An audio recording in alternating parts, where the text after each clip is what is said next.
YouTube channel. See you soon. Marriage, society scam or fairy tale? Would you like the opportunity to have an open conversation with a real-life married couple that have weathered the storm?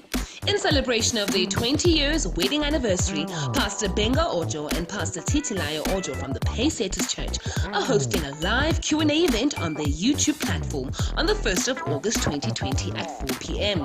Get ready all your questions. Attendance is free. Subscribe to the Pacesetters Church YouTube channel. See you soon. Welcome everyone to the much anticipated live Q&A session. Today I am going to be introducing you to Pastor G and Pastor Titi Ojo. They are the senior pastors of the Pacesetters Church.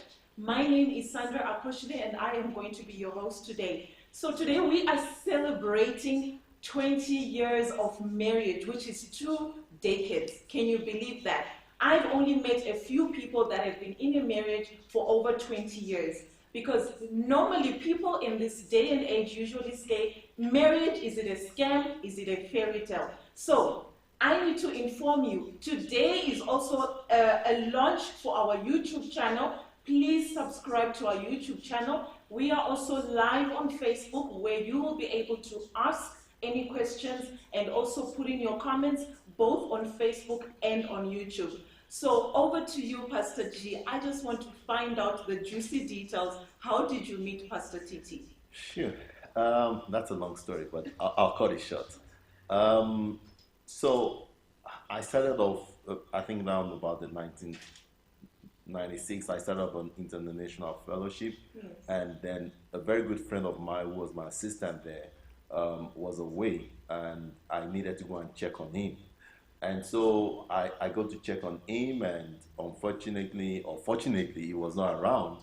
And then I later got to realize that, he was not around, and the person that opened the door happened to be his cousin. And as I was about to leave, because my friend was not around, she asked me if I wanted to come in. And, for some reason, I obliged, to get in.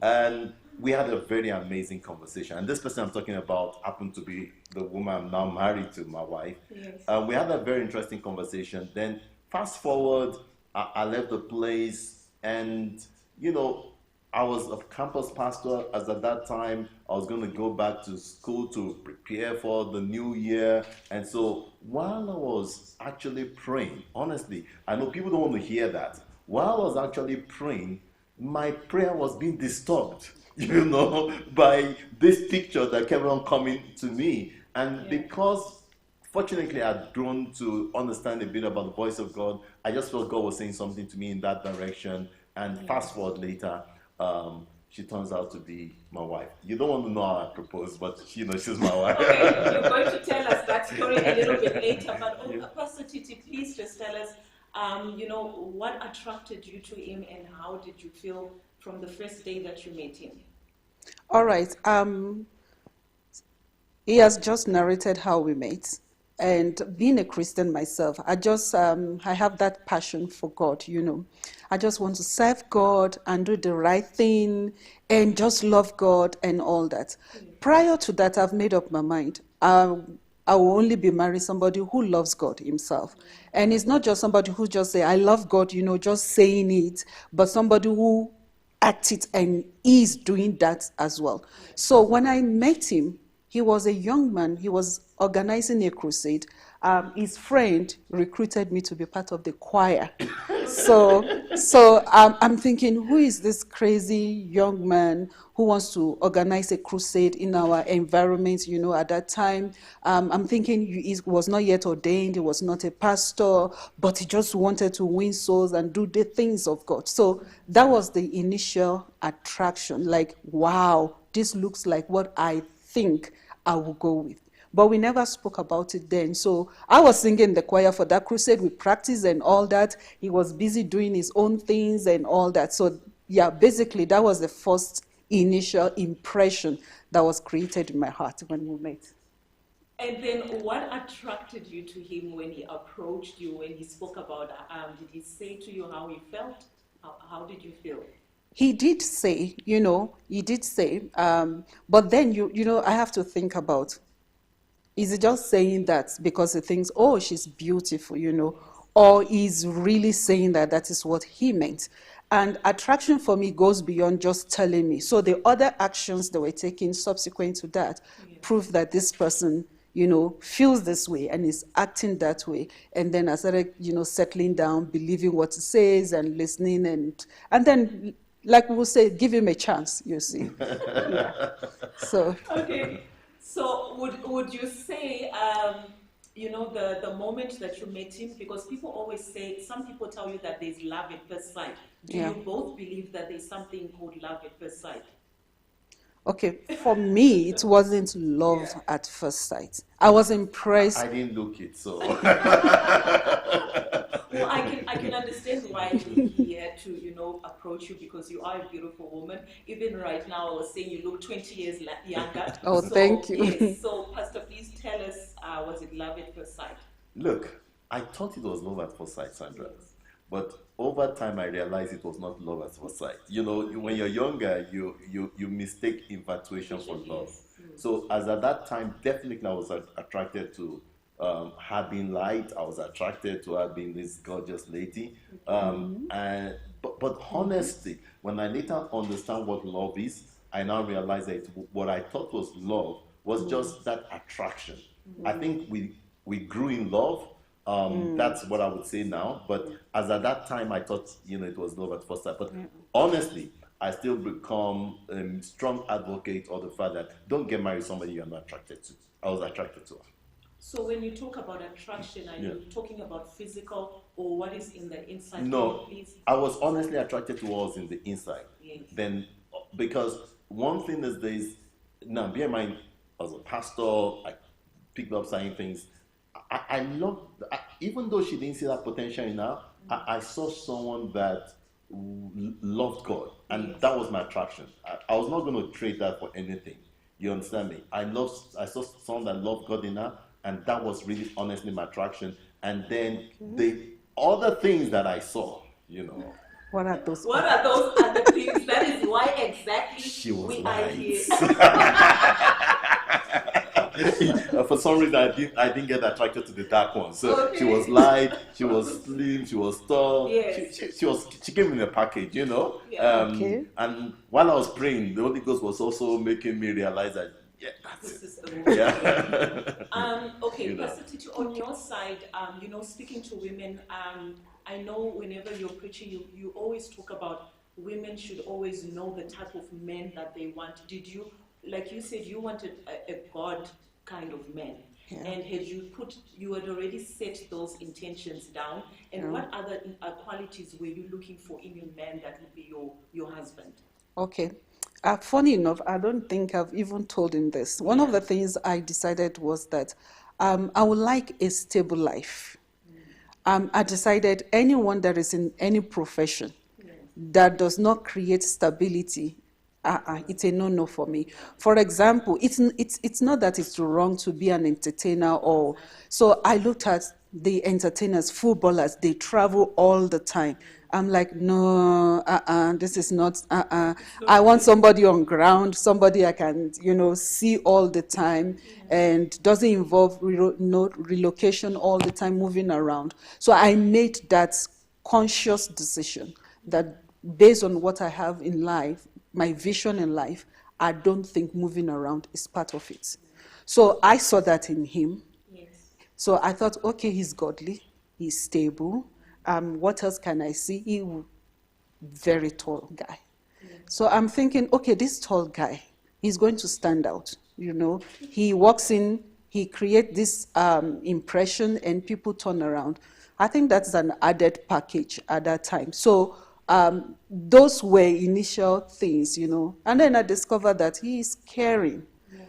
Pastor is caring if anybody comes around him. So it doesn't take long for you to figure that out about him. So those things were just being discovered layer upon layer, and then it was easy to fall in love. Okay. So I just want to send a reminder to you that is watching from home, wherever you are in the world. Just tell us where are you joining us from, and we want to hear or see those questions that you're sending through so that we can ask the couple. Remember, they decided today we can ask any questions, so don't hold back. We need to learn from them. 20 years is not a joke. I can tell you that. I've been married 10 years, so I've had my fair share, which is half of the 20 years. So I'm saying to you, come out, ask your questions, because we are learning from people that have already experienced this. Send through those questions and we will be asking them right now. So I'm just going to go through to the next questions that has been asked on one of our platforms, which is YouTube. So how do you advise a couple to set boundaries in their marriage about how much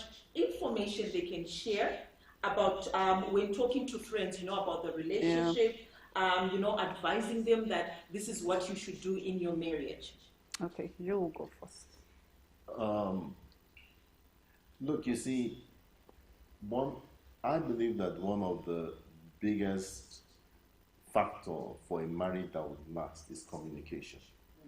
And I also believe that when it comes to the issue of communication, over time, you tend to have a better grip of how to communicate with one another.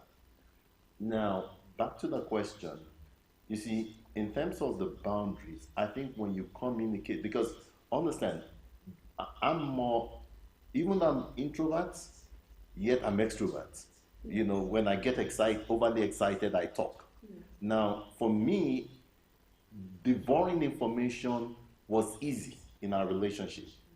And for my wife, she was more discreet with information.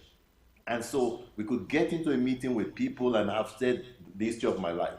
And we get home and she's wondering, you didn't have to say that. I'm like, let me be me. But so it took me a while for me to also appreciate that there were dimensions of information that I was devouring that were better kept within us. So I would say that you make the slip because I made many.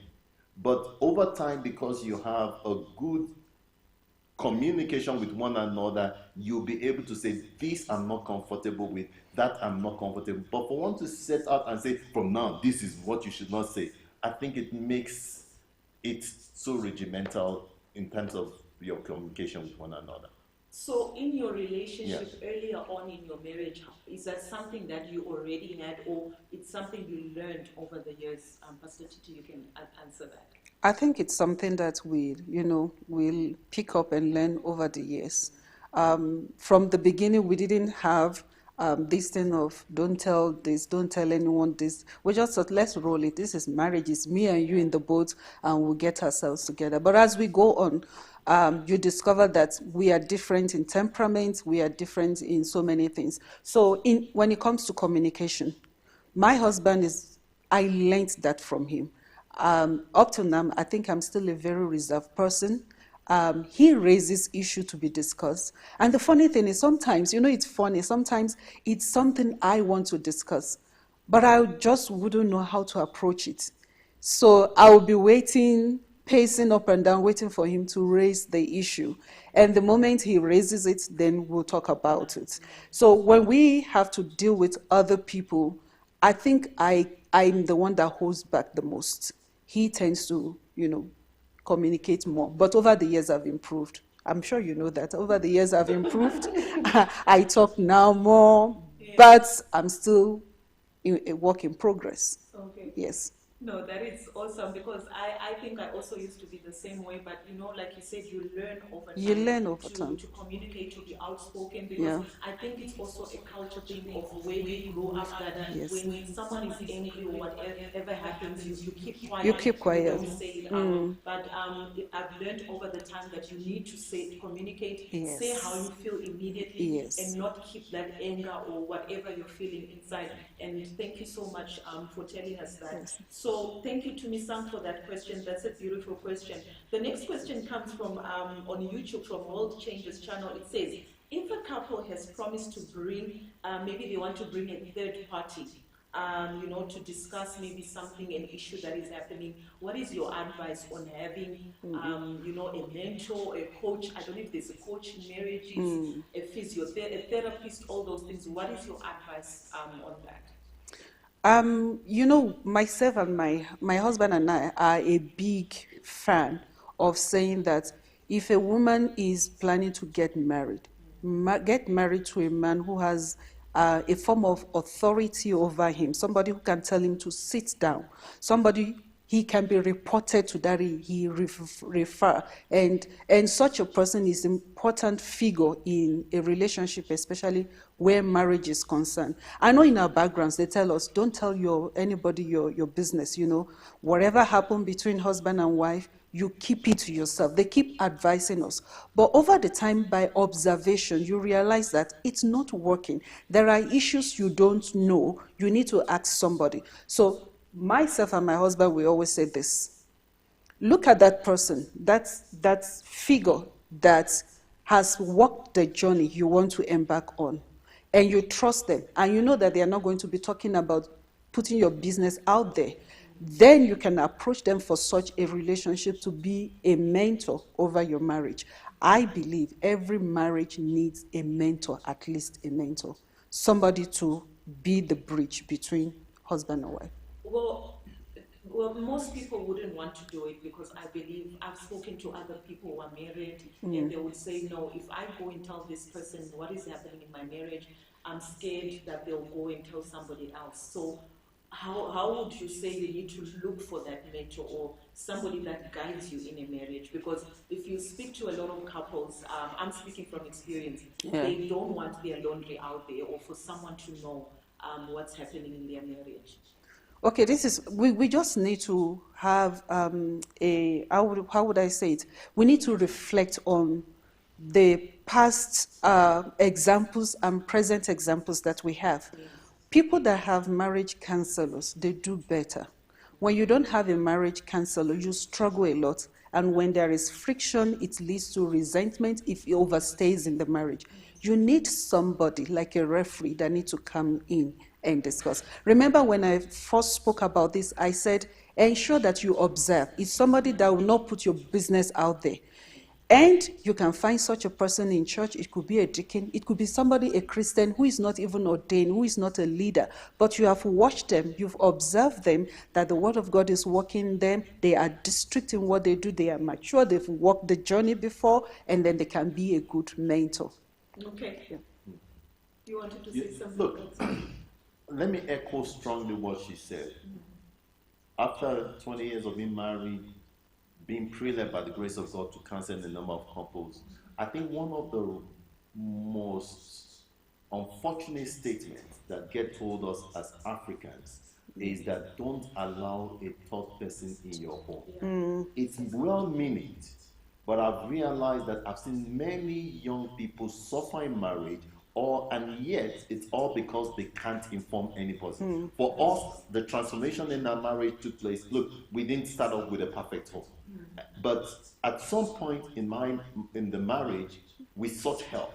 You understand? We opened up. And what's amazing is when you find that mentor, when you find that figure, you'd realize that what you've been trying to reserve over a period of time, one cancel, 1 minute, it takes it off. Yeah. And so when you look at a lot of people that are keeping their issues to themselves, the honest truth is, by keeping it, are you solving it? Do you understand me? But you just need somebody, not everybody. Yeah. Let me advise, most times make sure it's not a family member. Because family members have a way of taking side. Yeah. But look for someone neutral. It doesn't even have to be your pastor, to be quite honest with you. Because it has to be someone that has a listening ear to pay attention to, to the both sides. And someone that is not afraid to tell you the truth. Thank you so much for that advice. Yeah. So anybody that's seeking for advice, Pastor Titi and Pastor G are available. Availability, I don't know. I can tell you they've cancelled me and my husband. So, and they're part of our family. They are our spiritual mom and dad. And, some of the lessons they've given us, they have helped us in our marriage. So, if you are watching live from wherever you are, tell me that you're excited. Please remember to subscribe on our YouTube channel. Today is the first day that our YouTube channel is launching, so we want as many subscribers as we can. And remember to send through your comments and your questions through. Don't be shy, because we don't know who you are, and as long as your question is going to be asked, on this platform. So it seems like most of the questions are coming from YouTube. I've got a question from Neo Monja, as she says, as a young woman who is single and born again, what advice can you give me while I'm waiting on God for my own husband? Basically, Pastor Titi, what did you do in your waiting? Wow. Okay. While waiting, one of the things that is important to keep in mind is, one, you need to trust in God. That is very important, that God is on my side, and that He would do right by me. So God has gotten you. You should rest in that. Then don't keep to yourself. You have to be a bit out there. You can't, all work and you don't socialize with people. How are you going to meet people? So if you are, for example, you're a Christian, you're in church, join various departments. Yeah. By joining departments, belong to a specialized fellowship, maybe youth fellowship, singles fellowship. You get to meet other people. I met him while we were preparing for a crusade, and I was in the choir. So if you isolate yourself, you don't join any departments, you don't open up to have friends and relationships, then I think it will be a bit difficult process. However, please remember, God has gotten your back. Please socialize, belong to groups in church. Don't be scared of that process. Being single is not a minus. Okay. You're going to get it right. Being single is not a minus. Okay, talking about socializing. Let's say now she's socializing and she finds a friend in the church who approaches her. They start dating. Yes. As a woman of God, what are there boundaries when you are dating? Oh, definitely there are boundaries. Before you even get to, once somebody, maybe a brother or a colleague in the office also, I will say, because I'm a Christian, I will always say, please ensure this person knows God. Not just, there's this thing, we all know God. No, I know God, I believe in God, not that the one that knows God and God knows him. That's the one I'm talking about. That is very important. Then secondly, do your due diligence. I always say that to ladies. Previously I wasn't told this. You are making a decision for your future. You are choosing a leader for yourself. It's an opportunity God has given us women to choose a leader for myself. So during this process, I have to be intentional about it. I have to be strategic, if I may use that word as well, about it. This person, you need to do your due diligence. Who is this person? What does he do? What is his vision? You need to ask those questions. And not just ask, you have to be observant. Observe and take note of this person's character, of what he believes in, of his value system, what are important to him, how does it relate to other people, what value does he have, opinion does he have towards family and all that. And I've seen some ladies, I must say this, when you see a guy that has been talking for 4 or 5 years over the years and has been asking the question, true love, does it really exist? Women like too much money. There's those talk. And you can see this guy believes in such. It's a red flag for you, because that's the mindset you are going to get married to. So pastor can join in church, you will go home with that guy. And that's the mindset you'll be dealing with. So please do your due diligence and know your vision. That is amazing advice, because one of the questions that I had already put down was to say, should you look for a godly spouse, which you've already answered, that there is no compromise about it. You have to look for someone that loves God and God knows them as well. Yes. So another question that I wanted to find out from you, somebody also asked it in YouTube and said, was there a time when things were very difficult in your marriage where you felt like quitting? What was the hardest part, and what would be your advice to our audience? Well, both of you can please answer on your own experience. Okay, you want to go?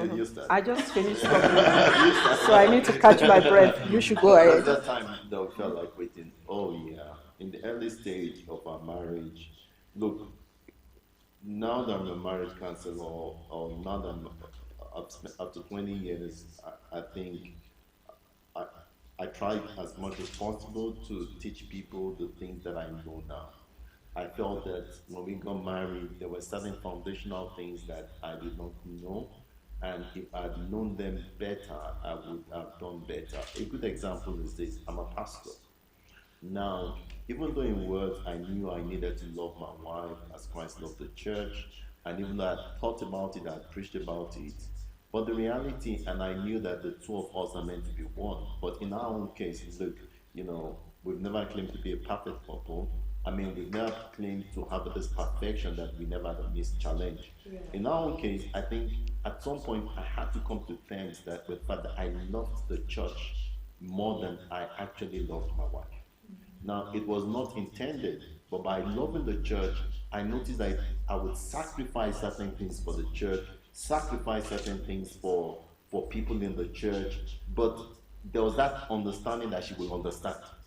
Do you understand me? So there was more attention on, and somewhere in my mind it was like, if I put more attention on the church, there was a wrong conception of what success was. If I put more attention on the church, the church will grow, we will be happier, and then I can take care of you and all that. So, but I never realized, and so, when somebody messed up, rather than, rebuke the person, I don't want them to go from the church. So, if I had to come to a point that I realized that actually I was married to the church more than I was to my wife. And I later on, over a process of time, had to change the order. Because as long as I was married to the church, I was not going to get the best from my marriage. And I think I frustrated at that period in time. And Pastor Titi, please tell us your own experience. I was hoping you wouldn't ask me. No, I'm not letting you go on this one. We need to hear from you because the reality is it happens. Like you said, there's nothing called like a perfect marriage. The ups and downs are there, so we need to know and learn from you. What were your experiences and what would be your advice for a woman out there who might be saying, you know what, right now I feel like quitting, I'm out of this marriage. And like you mentioned, a marriage is not, I will say it's not like a pick and pay where you go and pick groceries. No, it's and not. You buy and then tomorrow you go back. Marriage is for life. So if it's for life, we were laughing earlier on that you're sleeping with the same person for the next 20, 30 years, waking up to the same place. So you're bound to have those clashes. So we want to hear from you what happened and how did you overcome that? Okay, what he just narrated now was a big deal in the marriage. And you did ask a question, was there any time I thought of quitting? Oh, yeah. Oh, my God, maybe for the first 7 years, quitting was the main thing on my mind. Like, I'm thinking, how did I get myself into this? I think there should be a way out. Marriage shouldn't be like this. I don't feel wanted. I don't feel loved. I don't feel accepted. Every other person can do things and it's okay, they're fine. There was no, but when it comes to, once my voice gets included, oh my God, all hell will be let loose. So I'm thinking, I don't think I'm supposed to be here. But one of the things that kept us, to be honest, because this is my own story, was the conviction, because I thought of leaving several times. Yeah. I thought of leaving, but I stayed because of the conviction. Remember I said before we got married, I love the God that I saw in him. So before I got married, I sought the face of God. And I made it open to God while having that conversation. Do you approve of this or not? If you don't approve of it, I'm not in a hurry. I just want your choice for me. Because whenever I get the choice, everything is going to be fine. Yeah. But if I rush and I do my own thing, I know I'm going to be in big trouble. So I want your choice for me. And when God gave approval, it took a while after he proposed before I came back with, and then God gave approval. That conviction, it was a real conversation with God. This is my story. When I got to that state of conceiving the idea, should I leave? I started counting, if I go back, I'll go to my father's house. My room is still there. My sister was already married. She was out of the house, so I will have space. Everything was there. But the only thing that kept me then was the conviction that God said yes. Then along the line, I learned that when God even said yes, it doesn't mean we are not going to run into some twists and turns in the process. But God wants us to mature and be able to handle that. So learning that the challenges that I faced in the marriage wasn't God didn't say, because I started asking the question, maybe I didn't hear him properly. It can't be God that gave approval and it's this difficult. But I now learned that those processes will be there even when God said yes. Those challenges are not proof that God never gave his approval. But what God expects is as person with his word. That's why he gave us his word. I'm supposed to get better, improve on my personality, invest in my personality, and be the best. Then I can compliment him.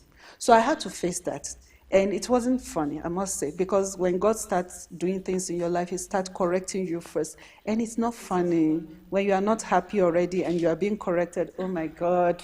Ugh. Okay, we'll talk about that in the next session.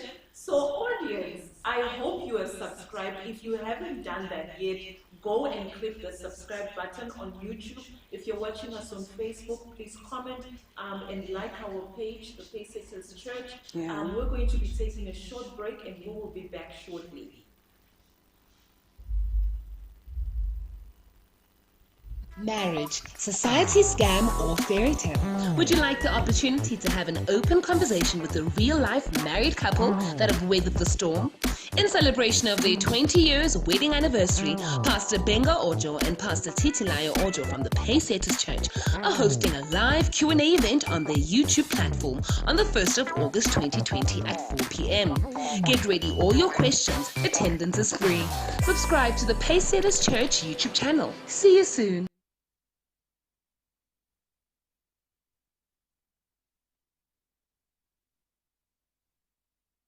Marriage, society scam or fairy tale? Would you like the opportunity to have an open conversation with a real-life married couple that have weathered the storm? In celebration of their 20 years wedding anniversary, Pastor Gbenga Ojo and Pastor Titi Ojo from the Pacesetters Church are hosting a live Q&A event on their YouTube platform on the 1st of August 2020 at 4 p.m. Get ready all your questions. Attendance is free. Subscribe to the Pacesetters Church YouTube channel. See you soon.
Okay, and we're back. Thank you so much for watching. We are currently interviewing Pastor Titi and Pastor Ojo as we celebrate their 20-year anniversary.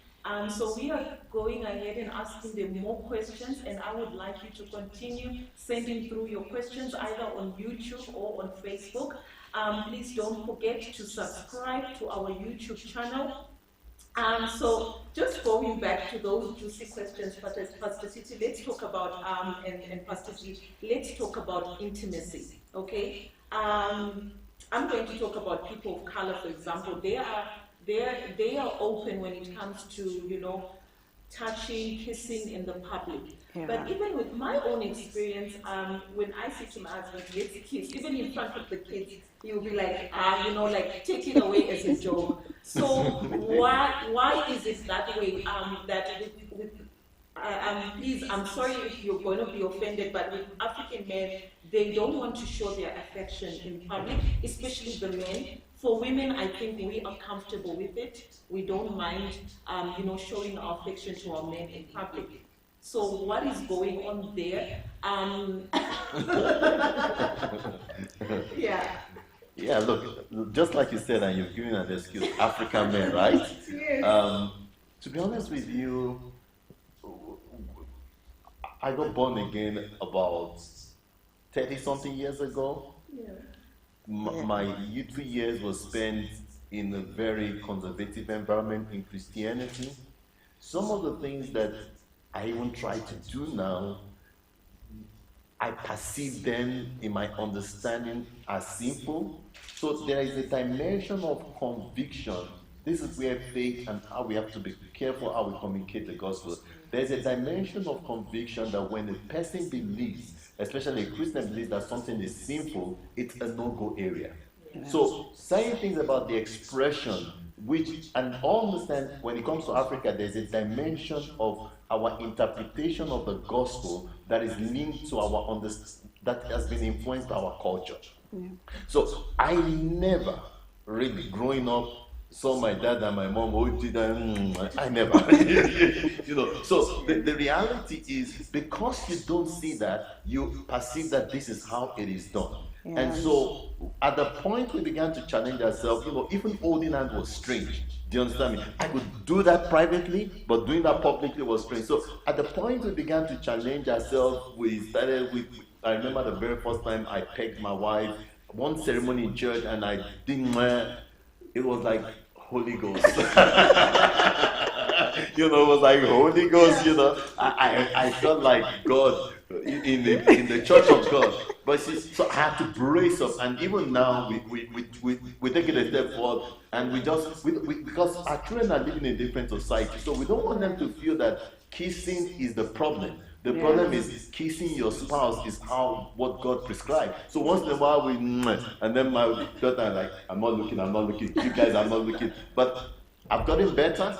Yeah. Surely I'm still a man of color. Well done to you, sir. So another question from one of our youngsters, Olufola Jimmy says, what is the importance of being yoked, especially when you're in a marriage and then you feel you're not unequally yoked? What would be your take on that? That's complicated. So he says, what is the importance of being equally yoked, especially when you're in a marriage where we feel unequally yoked? Wow. How do you answer that? I think it's a situation of a person that feels already that fundamentally something is wrong in the marriage. Okay. Because you see, when I always say this to people that there are 3 forms of compatibility that man is the spirit, he has the soul, and he lives in the body. Spiritual compatibility is extremely important. True. If you don't have the same values in terms of your faith, I go to a church that believe in tithing, you go to a church that don't believe in tithing. I go into a church that I believe in giving to my prophet, you go to a church you don't believe in giving to your prophet. When fundamentally you differ in your spiritual conviction, trust me, you have a major problem. It's a bigger problem than being physically attracted. Yeah. When fundamentally you don't have the same conviction. So and this is why churches that get accused and people say they try to tell you to marry people in your church. I don't want you to marry someone in the church. I wouldn't mind, but I want you to marry somebody that you have the same conviction. Because if you don't, I can assure you, you need to pray yourself out of the situation. So in this case, if you're in a place, in a relationship wherein already fundamentally you don't believe, you don't have a conviction about doctrines, then you may have to pray yourself out of it. But when I say pray yourself out of it, I mean you may have to trust God that you get to a point that you both have a little one. Yeah. And like Pastor Titi said, those are the red flags. Yes, those are the red flags. That you have to keep looking at. Yeah. So I'm just going through the questions that have been sent through. The next question says, how do you feel about conflict disagreement in the marriage? Do you discuss the issues? as they arise, or you'd wait, to talk about it when the problems keep piling up. And who always wins? Okay. Yeah. Conflict. Conflict. Okay. With us, let me say this. I think I'm so blessed that my husband, he doesn't shy away in the context of marriage to discuss whatever disagreement. We do have disagreements, definitely. But he tends to, maybe 90% of the time, or even 95% of the time, he will bring it on board for us to discuss.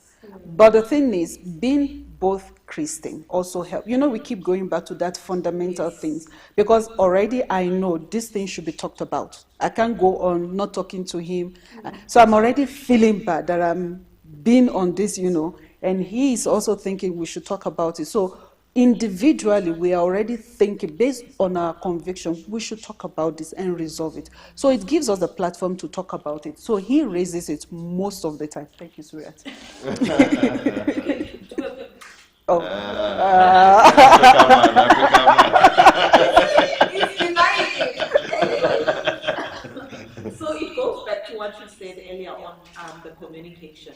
Yes. Because the more you communicate, it's easier to argue or to have a disagreement about something. It's easier. Yeah. So when he brings it up, we are able to talk about it. Another thing that I think God blessed me so much, and I've always thanked God for that, and I do say that to him.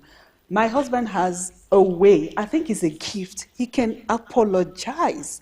Man, I've never seen that. So I was so, when you have a husband, usually you are exposed to, like we said, African men, they don't usually apologize. But yes, my husband apologizing, and sometimes it's not even wrong. He will apologize for whatever. Then as time goes on, it starts to dawn on me. This man is apologizing for things. So why should you be angry? Yeah, why are you angry? Why can't you just emulate and do the same thing? So I watched him, and I think I get better by the day. I'm not yet there, but yeah, No, I do apologize now. Yeah, so. So, Pastor G, I'm going to put you on the spot. What are some of the things you love about Pastor Titi? Do you tell her you love those things about her? Like she says she loves this fact that you can communicate and you apologize. I always feel like gratitude is something we should always tell our partners or even anyone. So what? My wife is selfless. My wife loves her family unreservedly. My wife will tell you that, she's very busy, and she's busy. You understand me? But in the midst of it all, the thing that she's like, guys, kids, everybody, I'm very busy. For the next 2 days, I'll not touch this, touch that. But when it comes to her family, she can't take her eyes off. And so, her selflessness, ability to have your back, to defend you even when you are wrong, but in public she will still defend you. Those are some of the values in that. The one thing about her is she's a praying woman. She loves to pray. She loves God genuinely. And I think that honestly, even though I know you asked me, the strength of our marriage it also lies in the fact that I think we genuinely just love God beyond being pastors. And I think our love for God stands out for me. So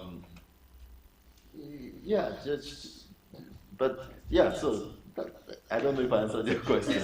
No, it does. So I'm going to give the audience, especially the couples that are married, tell your spouse 5 things that you are grateful for about them right now, not anytime, not tomorrow. This is a challenge I'm giving to you. Tell your spouse 5 things that you love about them. I'll tell my husband when I see him later. So don't forget to subscribe to our YouTube channel, and remember we're live on Facebook as well.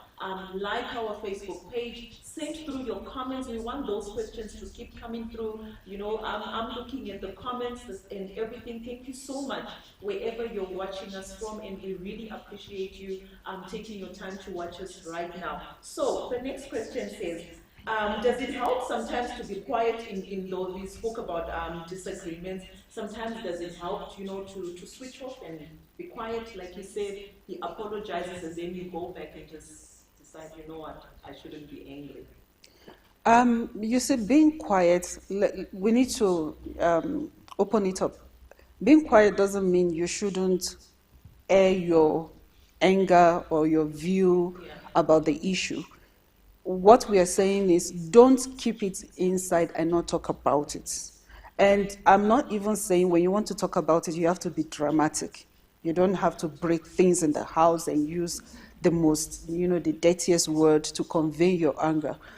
Over the years, I learned one, and I think I've told a number of ladies. I realized that the moment I want to talk about something, finally, when I got there, that I'm able to raise issue, I would tell him, because I would tell him, we want to discuss this. And what I want to discuss, I don't have intention of fighting with you or carrying on. So I just want us to resolve it, to talk about it, and I will mention them.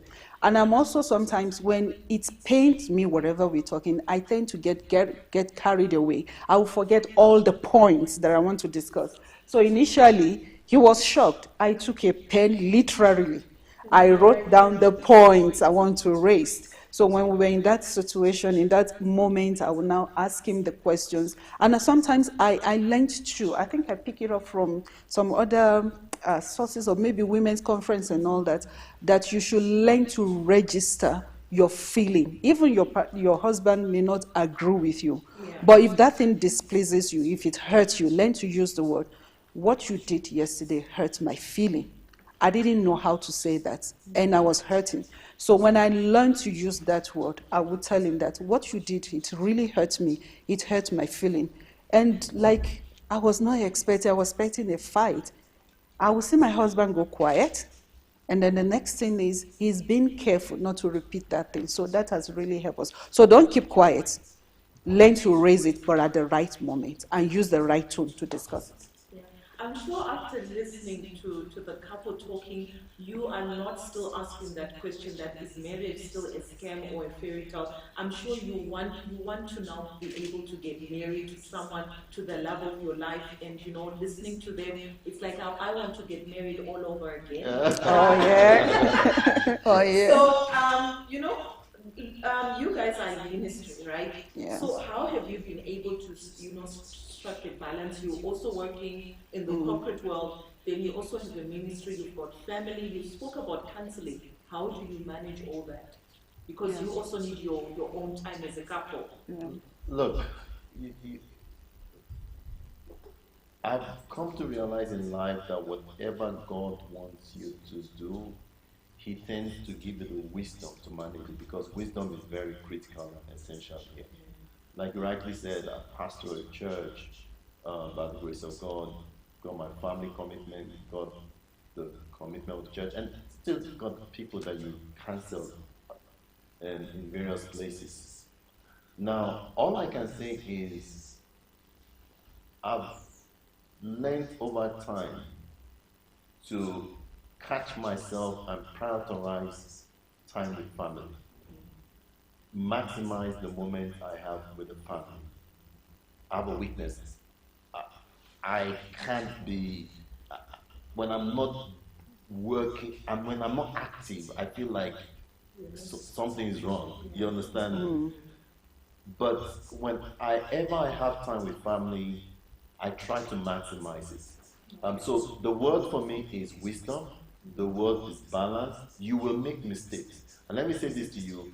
If you are afraid to make mistakes in life, you will never become distinguished. So you will make mistakes, but this is where what I regard as the greatest key for success in marriage, which is communication matters. You know, in the last 2 years, I live in a different city from my family, and yet we almost make it a point of duty to speak an average of about an hour a day, because the moment you're not communicating, you will start drifting apart. So communication is key. It's the key word. Yeah. Yeah. Okay. Thank you so much, Pastor, for that. So the next question, it's okay. The person didn't put their name. It's saying, how did having children change the dynamics, of the marriage? Because I feel like Pastor Titi knows, especially in women of substance, women mostly say they become overwhelmed because now they have to manage the children. Like we asked you, you're managing the ministry, you're working, there are a lot of things. You still also have to have time to date or, spend time as a couple besides the kids. So how do you make sure you strike the balance to have time for one another besides the children, the work and everything else? Okay, when children comes in, definitely the dynamics of the family would definitely change. One of the things that we have been able to do is in managing our relationship, like he says, communication. We prioritize, we discuss it. That is another, about communication, we keep going. It looks like we could almost assume that we both know. But coming together to talk about that particular thing and arriving at a conclusion, a great conclusion, it helps us to carry on because it's like we are together. I don't feel I'm doing my own thing. I'm wondering what is he doing on the other side. But we talk about all these things. So communication is important. We make time out to talk, to chat. I call him my gist partner because everything I discuss with him. I even ask him, what about this hairstyle? Should I do it? What do you think? Is it too young for me? Or, and he will give me his opinion. And sometimes he will just say, can you ask somebody else? Ask your children, Yeah, so the children they do change the dynamics, but you have to understand it, like we would discuss it, that the entrance of kids have changed the dynamics. What do we need to do? When we agree what to do, then it makes us to feel we are together and we're, communicating and doing that thing. So it keeps us together. And yeah. So we're talking about who decided on the outfits today. I'm liking this young, I did. We're so much in love with this outfit, and you guys are looking like, on point. Thank you. Lit. Yeah, lit. So awesome. All right, lit, awesome. Beautiful. Thank you. So you're a young couple, the hottest couple right now. So going to the question of finances, this is like one of the I think someone mentioned that it's the second thing that actually makes people get into divorce or conflict and disagreement. So over your the 20 years, how have you been able to manage finances? Is it something that you learned earlier in your marriage, or it was later in the marriage? Is it for me? For Pastor, can I start with Pastor Titi? Yeah. Oh gosh. Okay. Finances. It's an important issue. Given the background of African women and the mentality we've been given that finances is your husband who handles finances and the man provides for the family solely and all that. And you can see now in the current generation, both men and women are working. And sometimes you find the woman is even earning more than the man. So you have to talk about it. Comes that to that. So how do we handle finances? For some time, I think at the beginning of our own marriage, my husband was in charge of finances. Then as time goes on, we kind of separated it because at a point, he himself told me he doesn't like this idea of, if I want to get, for example, you want to buy carrots, you want to change underwear, you're asking me for money, he doesn't feel comfortable and he thinks it will take away your confidence, and all that. He did open an account for me. So if he needs to give me money, he put it in the account. So if I go to the shop, just like everybody's flashing their cards, I'm doing the same thing. And I could see it actually boosts confidence. So we are able to talk about money in that way. So I started managing my account, and he's managing his account. But if we have to do certain things together, like maybe we're thinking of buying kids' clothing, groceries, we have a list and all that, and then we'll come together, put money together to do that. But I still have we still have our separate financial life. Yes. Okay. So would you advise people to have joint accounts, or like you said, you have separate accounts, but when it comes to managing things that have to do with the family, that's when you come together and have a discussion? What I will propose is that the man has his own account, the woman has her own account. But because we run the same family together, we have an account where we put things in. So we will have discussed, based on our income. Somebody may be earning more than the other person. We'll now say maybe 10%, 20% from you, maybe 40 from this side. We put it in this account. So we are changing furniture, we are buying groceries, we are doing this, we do from that joint account. Why I said that, I need to emphasize this. If you, as a woman, if you understand men, they have this urge. It's a natural thing for a man that you want to save the world. So they want to take care of their siblings. They want to take care of their parents. Now, if you stand in the way, it causes a lot of friction. So give him that freedom. That is his own account. Maybe somebody, he goes and parks somewhere, then this, those guys that help us to park, he can give this person money without necessarily discussing with me. If maybe there is somebody in church that he feels led to give to, he should be able to give to that person. And I'm not saying don't tell me about it, but I'm not going to be scrutinizing him about that. So we give each other that space. And I think we have minimal. On finance, Sandra, one other thing that is important to say about our marriage is that, to be quite honest with you, I'm fortunate, and I don't say this because you know us. We don't say things because people want to hear it. Now, for some reason, by virtue of my Christian makeup and maybe conviction and upbringing, and by virtue of Pastor Titi's makeup and upbringing, I think I look back and I say we were naturally content people. Now, because I always say this, that my life would have taken a completely different turn in terms of fulfilling God's purpose for my life if I was married to a woman that put me under enormous pressure. Because I think many a times people get driven into, doing things that they would not have done because, bear in mind, if you're married to a woman that you love, you just want to satisfy her. You want us to make her happy. So if, for example, my friends, I'm the kind of person that everybody will buy a car. If I don't feel like it's my time to buy it, I don't feel moved, I don't feel bad. I'm going to come with my skoro, and I wouldn't feel that I've done anything bad. I don't get moved by what people are doing. Now, and I've noticed that the unfortunate thing is, if you're married to someone that is moved by what people are saying, you will be forced to be moved by what people are saying.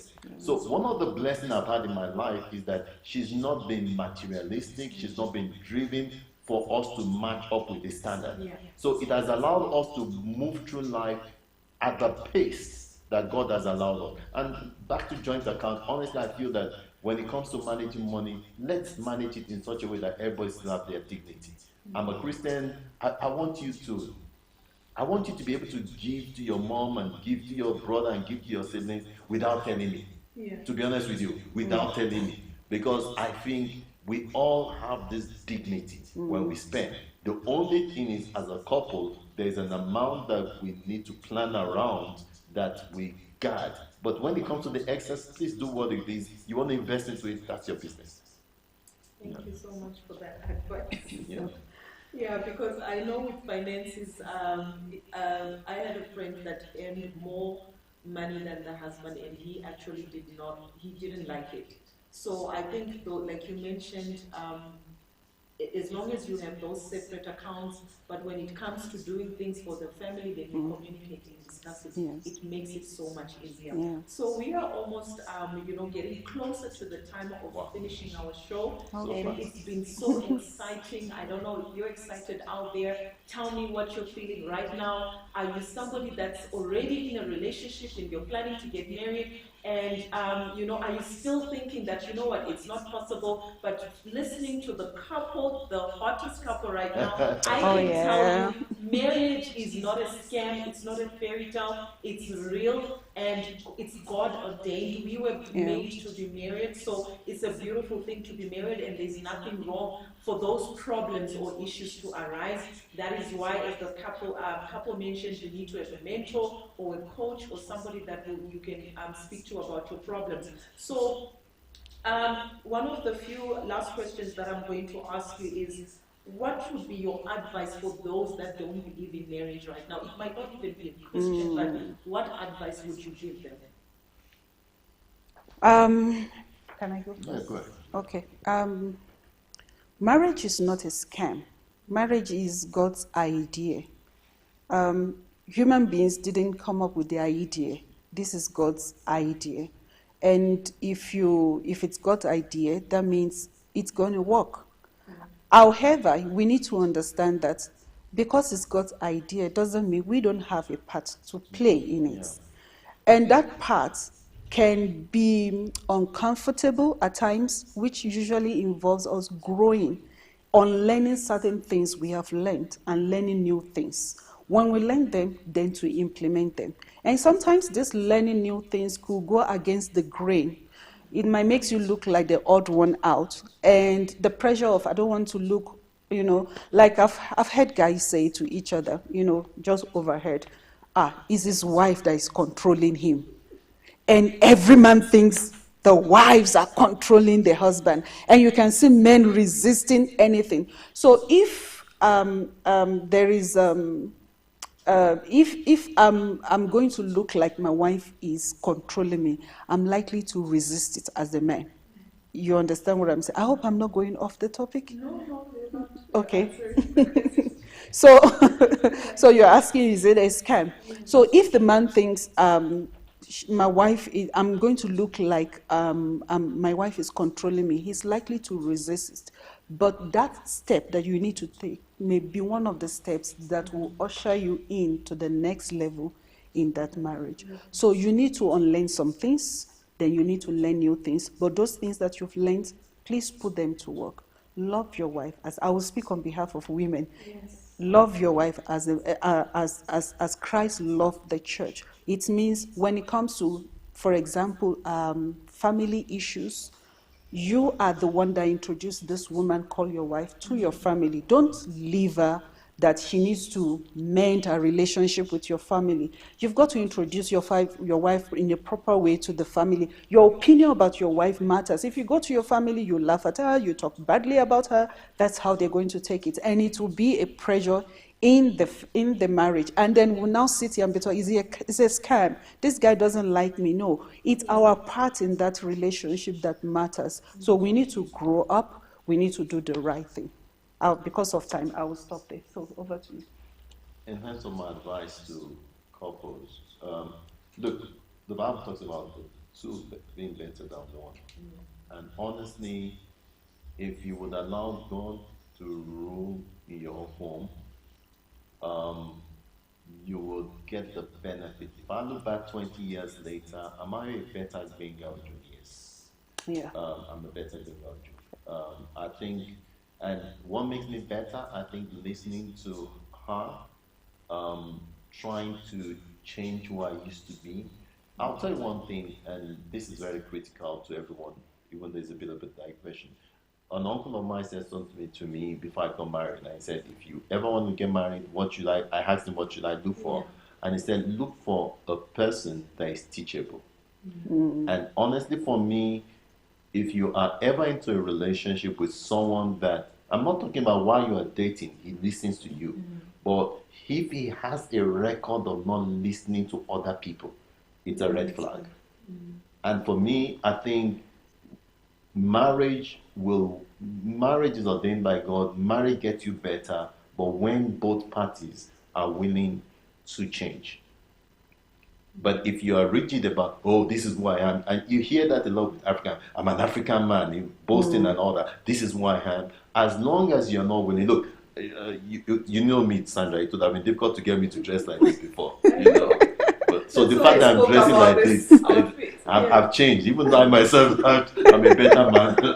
You've loosened up. I've loosened up, yeah. But I've not gotten to that other point. Before we close this show, we are going to challenge you, Pastor. This is your 20-year anniversary, so I did yesterday. We didn't see it. We were not there. We did not see it. So the last question is based on your testimony of a successful marriage. Just one tip from each of you for a new couple that maybe are already going through some issues. What would be your one tip before we close the show? You want me to start? Yes. Okay, if it's one tip for a successful marriage, can I make it more than one tip? But I will make it very, very quickly. One, you guys must communicate. Learn to talk about what you feel, what you are happy about, what you are not happy about, and learn to have a listening ear. Don't just be, I'm the woman I talk. There is a demand on the man to only listen to me. The woman also must listen. And when I say listen, active listening, what is this saying? Hear him. Even the things he didn't say, hear him and understand, and you are able to talk. Secondly, have a mentor over your marriage. I will stop there. Over to you. Since you give an opportunity to say two, I'll say two. So I think have a mentor comes in top of the most. Have someone that guards over the relationship. And number two, get married to someone that you share the same spiritual values. If your spiritual values differ, you're in trouble. Marry someone that you have the same spiritual values. So that would be my tip. Thank you so much. This was a beautiful session. We really appreciate you and we love you. And cheers to 20 years of marriage. We pray for another 20, 30 years for you, and we'll be celebrating with you. To the audience, thank you so much for joining, and continue to subscribe to our YouTube page, and also continue to watch out for more content on our Facebook page. We appreciate you for watching. You can keep those comments coming through. We will definitely be answering them on the comment section. And have a good evening. We will be seeing you again soon. Thank you.